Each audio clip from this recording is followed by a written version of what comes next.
₹40 के 40 लाख। आज सुबह से काम पर निकल रहा था कि तभी घर में कुछ हलचल सी लगी, जैसे कोई अप्रत्याशित कोई अनहोनी घटना हो गई हो। मैं बैठक में गया तो वहाँ मेरे स्वर्गीय पिताजी के परम मित्र के सुपुत्र अग्रवाल जी मेरे परिवार के साथ बैठे हुए थे और उनके माथे पर बल पड़े हुए थे। विगत 80 वर्षों से हमारे और अग्रवाल जी के पारिवारिक मित्रता के संबंध बन रहे हैं। इनके पास सीढ़ी पीढ़ियों से अकूत धन संपदा रही है। मूलतः इनका खानदानी व्यवसाय ब्याज पर धन देना था। इसके एवज में ये लोग मकान, दुकान, जेवर आदि गिरवी रखवा लिया करते थे। 20 सालों से ये सिविल कॉन्ट्रैक्टर थे और हमारे शहर में ये वो भैया थे जो करीब 8-10 साल से हमारे घर नहीं पधारे थे और इनके व्यवहार में घमंड की अति रहती थी सदा। तो मन में और भी अधिक उत्सुकता जागी। इन जैसे व्यक्ति की अस्त व्यस्त दशा देखकर मुझसे रहा नहीं गया और वे जैसे ही घर से गए मैं माँ से पूछ बैठा, माँ, सब कुशल मंगल ना? ये भैया आज अपने यहाँ इतनी सुबह किस लिए आए, जो कभी सीधे मुंह बात तक नहीं करते थे। उस पर उन्होंने जो बताया वो मेरे लिए घोर आश्चर्य था। अग्रवाल जी पिछले 5 सालों में शेयर बाजार में बुरी तरह बर्बाद हुए और करीब 20 करोड़ रुपये स्वाहा हो गए। नगर निगम के जो कॉन्ट्रैक्ट लिए और पूरा किया, उस काम का भुगतान कमिश्नर ने रोक दिया, जिससे इनको और बड़ा झटका लगा।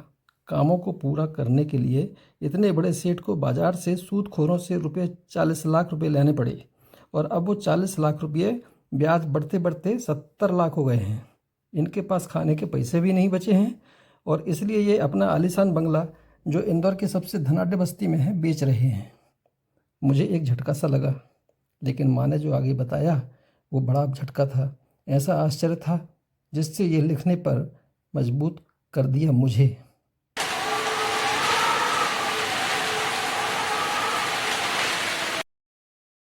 आज से करीब 50 साल पहले एक गरीब बूढ़ी महिला ने बड़े अग्रवाल जी से 40 रुपये उधार लिए थे और उसके एवज में अपनी चांदी की मोटी मोटी पायल, झुमके, चैन आदि इनके पास गिरवी रख दी थी। वो बूढ़ी माँ ने खून पसीना एक करके 3-4 सालों में 40 रुपये में ब्याज चुका भी दिए, लेकिन ये अग्रवाल जी के मन में चोर समा गया। ये उसको झूठे हिसाब किताब बताकर जबरन ब्याज बढ़ाते रहे और उसके जेवर देने से साफ मना कर दिया। कुछ महीनों के संघर्ष के बाद वो बूढ़ी माँ थक गई। हमारा निवास पास ही में था और मैं भी नई नई शादी करके आई थी तेरे पापा के साथ। उस दिन वो बूढ़ी माँ अग्रवाल जी के घर आई और फुट फुट के रोई। रोते रोते बस एक बात बोल रही थी, तेरा सर्वनाश होगा। मेरे 40 रुपए तेरे कण कण से निकलेंगे। नहीं चाहिए मेरे को मेरे जेवर। तू रख अब। तेरी तबाही का कारण होंगे मेरे ये जेवर।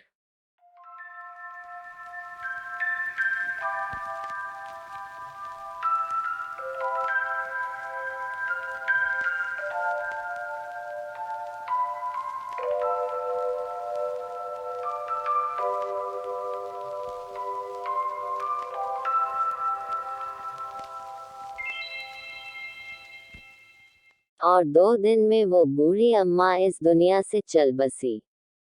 वो 40 रुपए थे जो आज 50 सालों में 40 लाख मूलधन जोड़ 30 लाख ब्याज होकर 70 लाख हो गए हैं। इन 70 लाख की वजह से अग्रवाल जी की जीते जी मरने वाली हालात हो गई है बेटा। मैं अवाक रह गया।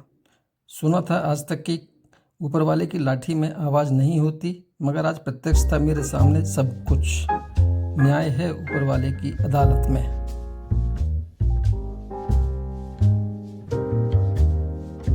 मित्रों, इस चैनल के मार्फत हम शिक्षाप्रद, प्रेरणादायक, नीतिवर्धक और धार्मिक कहानियाँ लाते रहते हैं। हमारा ये प्रयास यदि आपको अच्छा लगता है तो कृपया चैनल को सब्सक्राइब करें। कहानी पसंद आए तो लाइक करें।